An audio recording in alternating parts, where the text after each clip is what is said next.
As a first-year head coach, I'm sure that, as I told him many times, he was drinking through a fire hose when you go through learning what it takes to be a head coach in this league, because there's so much to it. So that's the direction I want to go, but it's my responsibility, to think about other options and, kind of see what would be best for the football team. Ultimately, my goal was to stay with Vance and give him that shot, and obviously I would say that give him the best opportunity to be successful. And I don't feel like we gave him that chance, even though we had some positions that did not play very well that I thought would play better than they played.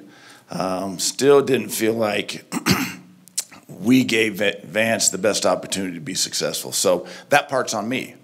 And we will get that part fixed also this coming year and hopefully solve those issues and give Vance and his staff the best opportunity to be successful. And so looking back, I feel good about the fact that we can stay where we are. And, obviously with Vance making some changes on his staff that he'll talk about, we have a chance to get better as a football team. Are you in a transition year, or do you feel like you can hit the reset button and get right back to contending? When you're 5-11, there's obviously some issues, and that we've got to get handled. And so, I think that is our goal.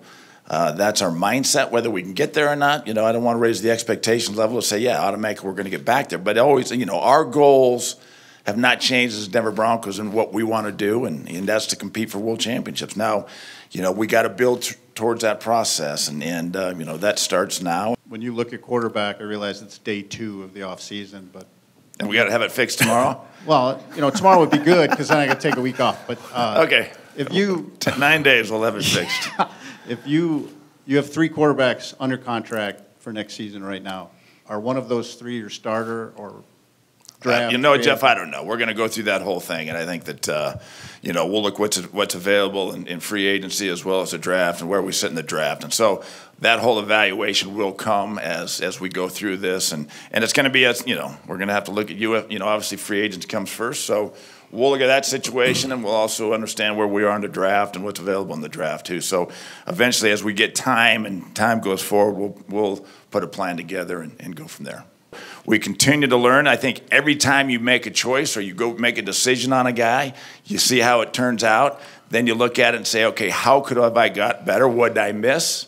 And what did I get? And so every player that you pick in the draft, we go back and evaluate every player in the draft and what this kid was when we got him, what we thought he was before we got him, and then we learn from that. And if we don't learn from that, then we don't grow and get better as evaluators and providing guys for the football team. And so, D-Mac, I will tell you this. I always try to get better. And I don't have all the answers.